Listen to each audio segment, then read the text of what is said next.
So hey guys, welcome back to my channel. This is Rajib. আশা করছি সকলেই ভালো আছেন। আজকের এই ভিডিওতে আমি অ্যান্ড্রয়েড ফোনের টোটাল 7টা secret useful tips and trick সম্পর্কে কথা বলবো, যেগুলো আপনাদের ডেফিনেটলি পছন্দ হবে। সো চলুন আজকের ভিডিও শুরু করা যাক। দেখুন, এমনটা যদি হয় আপনি চান না আপনার মোবাইলে কোনো রকম কল আসুক, বিশেষ করে গেম খেলার সময় বা স্পেসিফিক কোনো টাইমে, বা আপনি হয়তো আপনার গার্লফ্রেন্ড কিংবা বয়ফ্রেন্ডের সাথে কথা বলছেন, বাট আপনি চান না কেউ বুঝতে পারুক আপনারা কলে ব্যস্ত আছেন।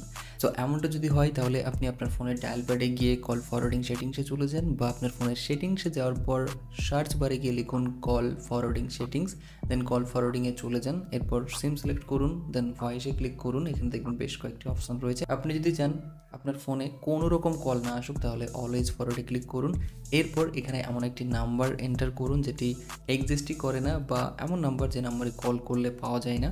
সো সেই নাম্বারটি দেওয়ার পর আপনি টার্ন অনে ক্লিক করে দিন। এখন আপনাকে অন্য কেউ কল করলে আপনার মোবাইলে কল আসবে না, আনরিচেবল বলবে, বা আপনি যদি ভুল নাম্বার দিয়ে থাকেন তাহলে তাকে বলবে ভুল নাম্বার ডায়াল করেছে। বাট আপনি চাইলে তাদেরকে কল করতে পারবেন, ইন্টারনেটও ইউজ করতে পারবেন। নেক্সট, ওএনবিজিতে যাওয়ার পর একইভাবে যদি আপনি এখানে কোনো একটি নাম্বার দিয়ে দিন অ্যান্ড টার্ন অন করে দিন, তাহলে যেটা হবে আপনি অন্যের সাথে ফোনে কথা বলবেন, বাট অন্য কেউ কল করলে সেটা বুঝতে পারবে না। সো যখন দরকার হবে আপনারা এইভাবে অলওয়েজ ফরওয়ার্ড বা ওএনবিজি অ্যাক্টিভেট করে দেবেন, আর দরকার না হলে অফ করে দেবেন, নাহলে এইভাবে কিন্তু চলতে থাকবে মাইন্ডে। নেক্সট 3 ট্রিক্স ইউজ করে আপনারা মূলত ইউটিউবের 3টে প্রিমিয়াম ফিচার্স ইউজ করতে পারবেন, যার মধ্যে ফার্স্ট হচ্ছে পিআইপি মোড। আপনারা ইউটিউব পিআইপি মোড ইউটিউবের অফিসিয়াল অ্যাপ্লিকেশানে ইউজ করতে পারবেন। বাস এর জন্য আপনাকে কোনো একটি ভিপিএন ইউজ করতে হবে। প্লে স্টোর থেকে কোনো একটা ভিপিএন ডাউনলোড করুন, ওপেন করুন, এরপর ইউএসএ কান্ট্রি সিলেক্ট করে কানেক্ট করুন। দেন আপনি ইউটিউবে এসে কোনো একটা ভিডিও প্লে করুন। ভিডিও প্লে করার পর এখন আপনি যদি হোম বাটনে চাপ দেন, দেখবেন ওই ভিডিওটি পিআইপি মোডে প্লে হবে। এখন আপনি চাইলে ইউটিউবে ভিডিও দেখার সাথে সাথে অন্যান্য অ্যাপ্লিকেশনও ইউজ করতে পারবেন, আর এটি ইউটিউবের অফিসিয়াল অ্যাপ্লিকেশনে করে দেখাচ্ছি, বিশ্বাস না হলে ট্রাই করে দেখুন। তবে এই পিআইপি মোড ইউজ করে আপনি যদি মনে করেন গানটিকে ব্যাকগ্রাউন্ডে শুনবো বা স্ক্রিন অফ রেখে শুনবো, এই কাজটি হবে না। এর জন্য আপনাকে নেক্সট ট্রিক ইউজ করতে হবে। আপনি জাস্ট ক্রোম ব্রাউজারে যাবেন, যে গানটি ব্যাকগ্রাউন্ডে শুনতে চাচ্ছেন, জাস্ট ওই গানটির নাম লিখে সার্চ করবেন, নিজের সার্চ রেজাল্ট দেখতে পাবেন। জাস্ট আপনাকে গানের টাইটেলে ক্লিক না করে গানের থাম্বনেলে ক্লিক করতে হবে, দেখবেন গানটি প্লে হতে শুরু করবে। এখন আপনি হোম বাটনে ক্লিক করবেন, দেখবেন গানটি নোটিফিকেশান প্যানেলে চলে আসবে। এখন নোটিফিকেশান প্যানেল থেকে গানটিকে প্লে করে দেবেন।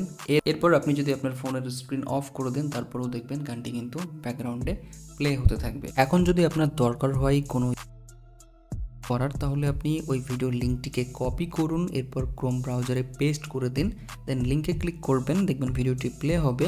এখন আপনি উপরের লিঙ্কে ক্লিক করবেন, এরপর পেন্সিলের আইকনে ক্লিক করবেন, এরপর ইউটিউবের ইবিইউ এই 3টেকে রিমুভ করবেন, দেন লিঙ্কে ক্লিক বা নেক্সট করবেন। আপনার সামনে দেখবেন চলে আসবে অপশন। তো গাইজ, এখন আসা যাক লোকেশন ট্র্যাক প্রসঙ্গে। অনেকেই লোকেশন ট্র্যাক করার জন্য আইপি লগারের কথা বলেন, বাট এটি কতটা সত্যি ভিডিও দেখলে বুঝতে পারবেন, আর এর পরিবর্তে কি করবেন সেটাও বলবো।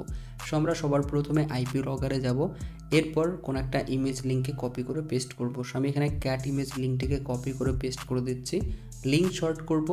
এখানে আপনি চাইলে লিঙ্কের যে এক্সটেনশন সেটিকে চেঞ্জ বা ডোমেন নেম চেঞ্জ করে নিতে পারেন। এরপর লিঙ্ক শর্ট করে লিঙ্কটিকে কপি করবেন, দেন যার লোকেশন ট্র্যাক করতে যাচ্ছেন তাকে সেন্ড করবেন। সে যখন এই লিঙ্কে ক্লিক করবে ইমেজটা দেখতে পাবে, বাট আপনার কাছে চলে আসবে বেসিক কিছু ইনফরমেশন, যেমন তার ডিভাইস নেম, কান্ট্রি, স্টেট ইত্যাদি, সাথে লোকেশান চলে আসবে, যেটা হচ্ছে তার কাছাকাছি লোকেশান, এক্স্যাক্ট লোকেশান আপনি পাবেন না। সো বুঝতেই পারছেন আইপি লগার ইউজ করা মানেই আপনার টাইম বরবাদ। সো এর পরিবর্তে আপনারা গুগলের দেওয়া লোকেশান শেয়ার এটিকে ইউজ করতে পারেন। এটি হচ্ছে জেনুইন ওয়ে। আপনি যেটা করবেন, মনে করুন এই ফোনটা হচ্ছে তার ফোন যার আপনি লোকেশান ট্র্যাক করতে চাচ্ছেন। সো তার ফোনটি নেবেন, এরপর গুগল ম্যাপস অ্যাপ্লিকেশনে যাবেন, দেন প্রোফাইলে যাওয়ার পর লোকেশন শেয়ারিংয়ে ক্লিক করবেন। এখানে আপনারা টাইম দেখতে পারবেন, কত ঘন্টার জন্য আপনি লোকেশনটি তার কাছ থেকে নিতে যাচ্ছেন সেটি সিলেক্ট করতে হবে। আর যদি আপনি মনে করেন যতক্ষণ না পর্যন্ত সে তার ফোনের লোকেশন অফ করছে ততক্ষণ পর্যন্ত তাকে ট্র্যাক করব, তাহলে সেকেন্ড অপশানটি সিলেক্ট করবেন। এরপর আপনার মোবাইল নাম্বারটি এখানে এন্টার করবেন, বা মোবাইল নাম্বারটি সিলেক্ট করে আপনার নাম্বারে তার লোকেশনটি নিয়ে নেবেন। বা আপনি যদি চান মোবাইলের পরিবর্তে ইমেল আইডিতে নেব, তাহলে ইমেল আইডি এখানে এন্টার করবেন, এরপর ইমেল আইডিতে তার লোকেশনটি শেয়ার করে নেবেন। আপনার মোবাইল নাম্বারে বা ইমেল আইডিতে লোকেশন নেওয়ার পর জাস্ট ওই লিঙ্কে ক্লিক করবেন, আপনি তার লোকেশন দেখতে পাবেন। আর এভাবে আপনি তাকে ট্র্যাক করতে পারবেন। আপনার সোশ্যাল মিডিয়া অ্যাকাউন্টের জন্য ইনস্ট্যান্ট ডিপি তৈরি করার ক্ষেত্রে newprofilepic.com এই ওয়েবসাইটটি ইউজ করতে পারেন। আপনারা এই ওয়েবসাইটে আসবেন, এরপর ডেস্কটপ সাইট করে নেবেন, দেন চুজ ফটোতে ক্লিক করে আপনার ফটোটিকে এখানে চুজ করবেন, এরপর একটু অপেক্ষা করবেন, দেন বুম, আপনার নর্মাল ফটো ঠিক এই ধরনের ফটোই পরিণত হয়ে যাবে। এবং প্রত্যেকবার নতুন নতুন আপনারা এখানে টেমপ্লেট পাবেন, সুন্দর একটা ফটো তৈরি করতে পারবেন। এবং যে ফটোটি ভালো লাগবে সিলেক্ট করুন, নিচে ডাউনলোডের অপশন রয়েছে, ডাউনলোড করে নিন।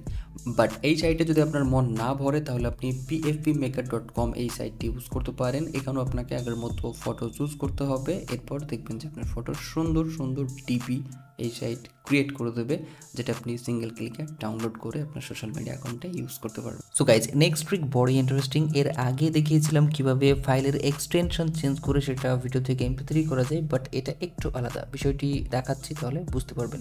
সবার প্রথমে আমি চলে যাবো আমার ফোনের ফাইল ম্যানেজারে, এরপর কোনো একটা ফাইল নেব, মনে করুন একটা ভিডিও। সো ভিডিওটিকে সিলেক্ট করার পর 3 ডটে ক্লিক করব, রিনেমে যাব। এখন এই ফাইলের MP4 এক্সটেনশনের 4টিকে জাস্ট বাদ দিয়ে ওকে করব। ওকে করলে দেখতে পাচ্ছেন আগে ছিল ভিডিও, এখন হয়ে গিয়েছে অন্য ফাইল, আর আমি এই ফাইলটিকে এখন চাইলে ওপেন করতে পারবো না। সো আপনি চাইলে এইভাবে কোনো একটা ফাইলকে সরাসরি হাইড না করেও আপনার ফোনে রাখতে পারবেন। এভাবে রাখলে আপনার বন্ধু বা অন্য কেউ ওপেন করার চেষ্টাও করবে না। বাট আপনার যখন এই ফাইলটি ওপেন করার দরকার হবে, আপনি একইভাবে রিনেমে যাবেন, এরপর যে এক্সটেনশন ছিল সেটি দেবেন, এরপর ওকে করবেন, দেখবেন আপনার ফাইল আগের অবস্থায় চলে এসেছে।